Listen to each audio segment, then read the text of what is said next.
Sans plus tarder, je voudrais donc vous présenter Ibrahima Coulibaly. Il préside le ROPA et a été un véritable moteur dans la promotion de l'agroécologie en Afrique de l'Ouest, au sein du ROPA lui-même, mais aussi en partenariat avec IPES Food, dans la mise en place de l'Alliance pour l'agroécologie en Afrique de l'Ouest. Cette alliance réunit aujourd'hui environ 60 organisations de la région et nous collaborons pour faire connaître, promouvoir l'agroécologie dans la région. Vous avez la parole, Ibrahima. Non, bon, en fait, je vais pas utiliser le... Comme je dirais que 10 minutes, je préfère parler directement. Si ça ne gêne pas les... OK. Merci. Merci beaucoup. Merci, Émile. Bonjour à tous. C'est un vrai plaisir pour moi d'être ici, à ce briefing ce matin, pour aborder cette problématique de l'agroécologie, de ce qui se passe, de cette transition, nécessaire transition agroécologique que nous essayons d'amener au niveau des politiques publiques dans la région ouest africaine. Et pour ceux qui ne connaissent pas suffisamment, l'Europa est le réseau des organisations paysannes d'Afrique de l'Ouest, qui est une organisation paysanne structurée sur l'espace CEDEAO en Afrique de l'Ouest, qui est une communauté économique de développement des États en Afrique de l'Ouest, et où nous travaillons à améliorer les politiques pour une meilleure prise en compte de l'agriculture familiale. L'Europa est née justement sur la valeur de la défense de l'agriculture familiale, qui est la principale réalité de l'agriculture dans notre région. C'est une agriculture à dimension humaine, familiale, que nous essayons de protéger, de promouvoir, de défendre dans les politiques publiques. C'est une forme d'agriculture qui, en général, a toujours été là et dont les stratégies tournent autour de la minimisation des risques en général. Mais en réalité, face à nous, je pense qu'il y a une sorte, disons, un défi énorme qui est une sorte de déphasage entre ce qui se passe réellement au niveau de cette forme d'agriculture et les politiques publiques, les pressions qui sont au niveau des décisions des politiques publiques qui font que les réponses sont souvent en déphasage avec les besoins réels des communautés, des familles.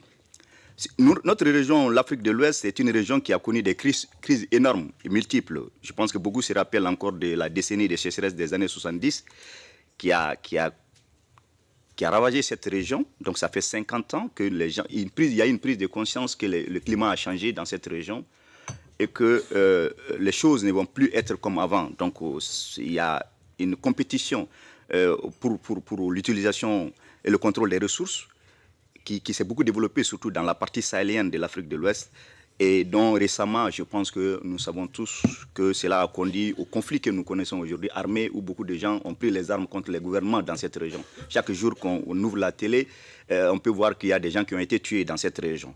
Donc c'est un peu, je pense que tout cela est lié au fait que les réponses des gouvernements, des politiques, n'ont pas bien ciblé les signes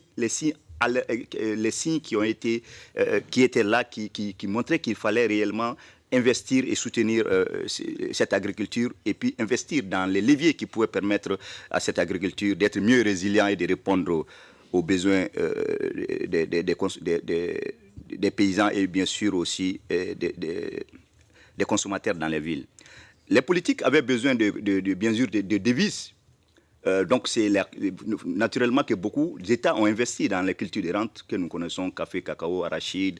Et bon, la réponse a été qu'il y a une plus grande paupérisation des familles paysannes, surtout dans les zones où il y a beaucoup d'emphase sur ces cultures de rente. Ce sont les zones, paradoxalement, où les paysans sont les plus pauvres, contrairement aux régions où les gens produisent plus pour leur alimentation.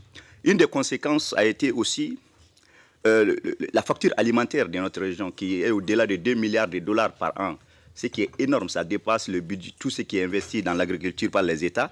Et donc, c'est quand même quelque chose de paradoxal, une région qui a un potentiel agricole quand même qui est extrêmement important et qui est devenue une région dépendante sur le plan alimentaire. cette région est, je dirais, un des berceaux des pratiques agroécologiques. Je voudrais vous donner pour cela un exemple. Le plateau Mossi, il y a quelques décennies, situé dans l'actuel Burkina Faso, est une région qui a été face à une crise de surpopulation qui avait dégradé les ressources naturelles. Et une des réponses a été une grande immigration des populations. La deuxième a été que les gens ont développé des pratiques pour pouvoir restaurer les sols dégradés. Et donc, beaucoup de gens connaissent cette pratique du zaï, qui est une pratique qui consiste à faire des trous, de mettre des composts pour pouvoir produire plus et mieux les cordons, pour pouvoir arrêter l'érosion, planter des herbes vivaces. Donc, tout cela, les paysans l'ont inventé. Ce n'est pas la recherche, ce sont des paysans, ce sont des connaissances paysannes. Donc, les gens ont restauré leur sol, ont pu continuer à vivre sur cette terre qui était devenue complètement improductive.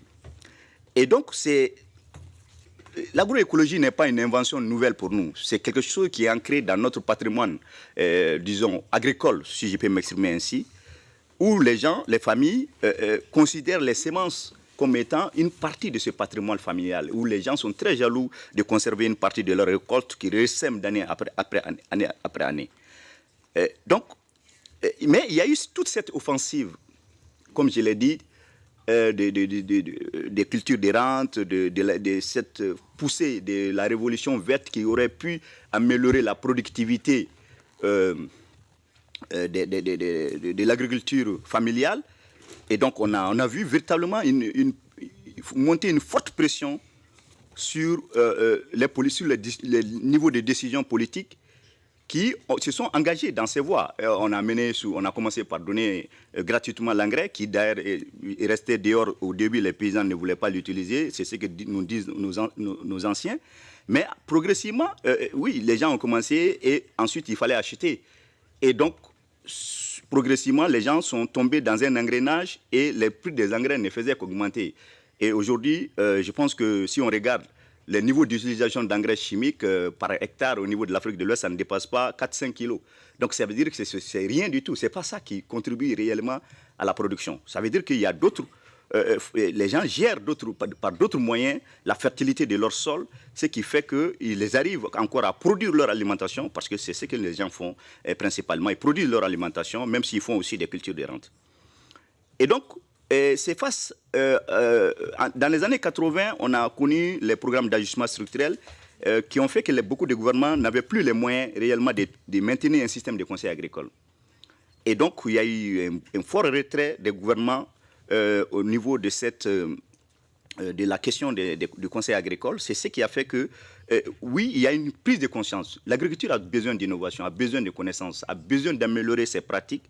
Et donc, les organisations paysannes en général et leurs alliés ont commencé à se poser, à prendre la relève quelque part de ce chantier, à commencer à donner des formations de paysans à paysans. Et donc, c'est une dynamique qui a beaucoup avancé et qui est arrivée à se cristalliser au niveau des fermes-écoles, de centres de partage d'informations et même des centres de formation.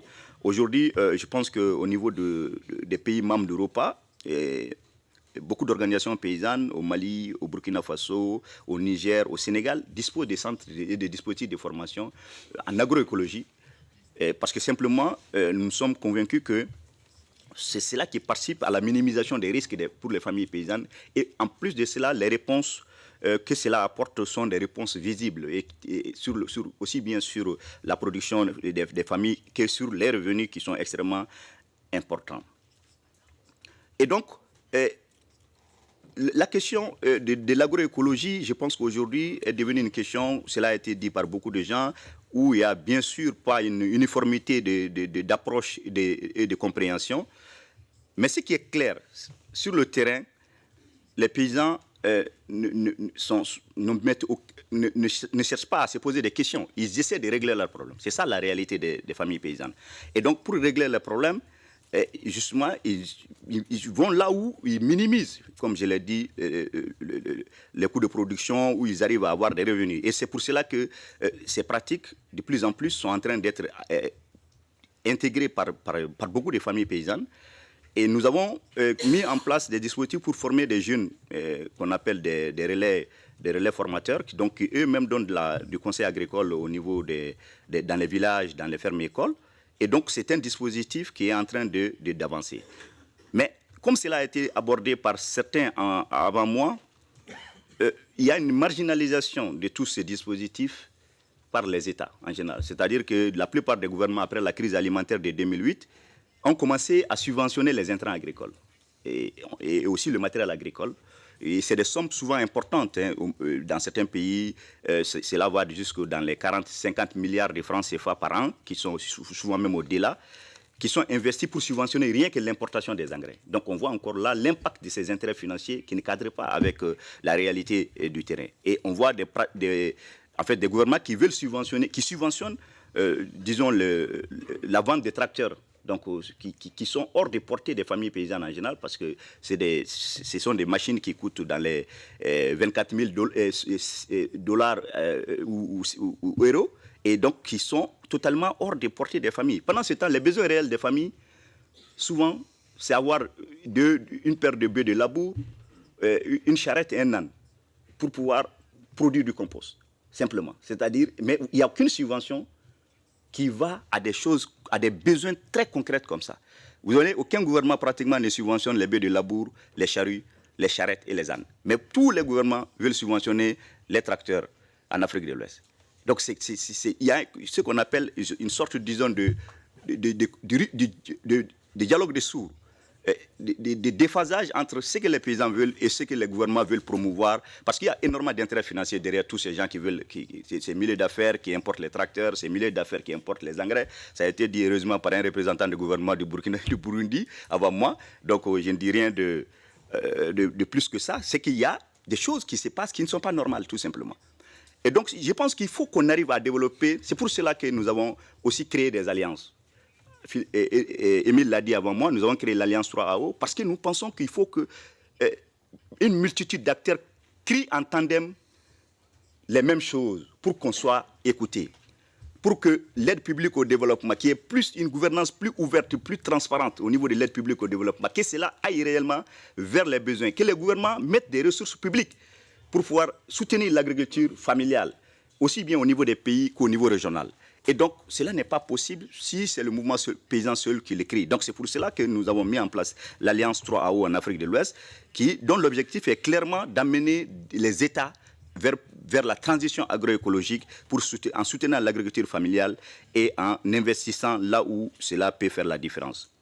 Donc, aujourd'hui, je pense qu'il y a énormément de choses qui se passent sur le terrain par rapport à ça. L'Alliance devient une entité très pratiquement incontournable dans la région où beaucoup d'acteurs, des organisations paysannes, de la société civile, même de la recherche ont rejoint cette alliance. Donc, je pense que c'est comme ça, c'est par ce dialogue multi-acteurs que nous allons arriver progressivement à faire changer, à diminuer l'influence de ces intérêts financiers qui imposent leur choix dans nos politiques publiques et à mener les États à plus d'écoute et plus de gouvernance transparente et inclusive et plus de prise en compte réelle des besoins des communautés les plus vulnérables qui sont sur le terrain. Et nous pensons que c'est une des solutions au problème de l'insécurité qui aujourd'hui est devenue récurrente dans notre région. On ne pourra pas faire reculer cette insécurité avec la pauvreté, le niveau de pauvreté actuel.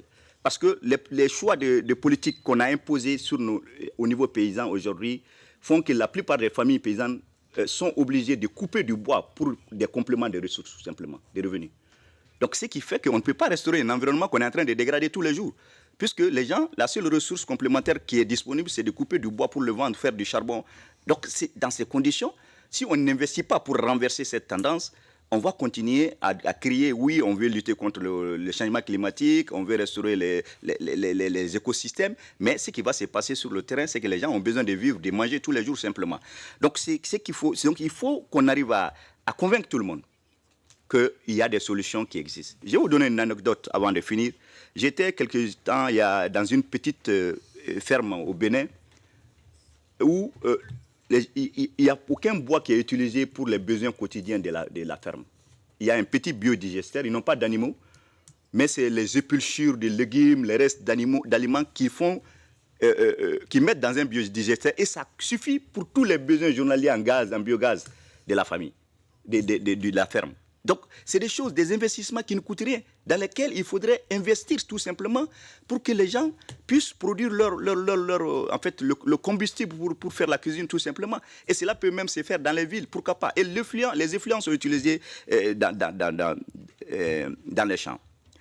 Et donc, il faut que, donc je l'ai dit, qu'on arrive à investir dans ces choix, dans ce qui fait la différence et ce qui permet notamment d'améliorer la productivité de ces exploitations parce qu'ils arrivent à produire eux-mêmes leurs fertilisants, ils arrivent à mettre en place des pratiques qui minimisent les risques. Aujourd'hui, un des risques majeurs dans notre région, c'est que le gouvernement a mis beaucoup d'accent sur la production du maïs, qui est présentée comme étant une céréale très productive. Mais nous avons la chenille légionnaire qui a fait éruption, parce qu'on a importé des semences de partout, des hybrides, des machins, et certainement que les chenilles sont venues, les œufs de chenilles, je ne sais pas comment ils sont arrivés, mais en tout cas, moi, ma théorie est que certainement c'est l'importation des semences qui a mené la chenille légionnaire dans nos régions aujourd'hui. Et on se trouve dans une situation où la production de maïs va être compromise. Et pendant ce temps, moi j'ai été sidéré de découvrir qu'en Europe, on est en train de développer la culture du sorgho parce qu'on trouve que c'est une culture très intéressante, très résiliente, très très sobre en matière organique. Voilà, donc c'est triste que l'Afrique va dans le mauvais sens. Je vous remercie pour votre attention.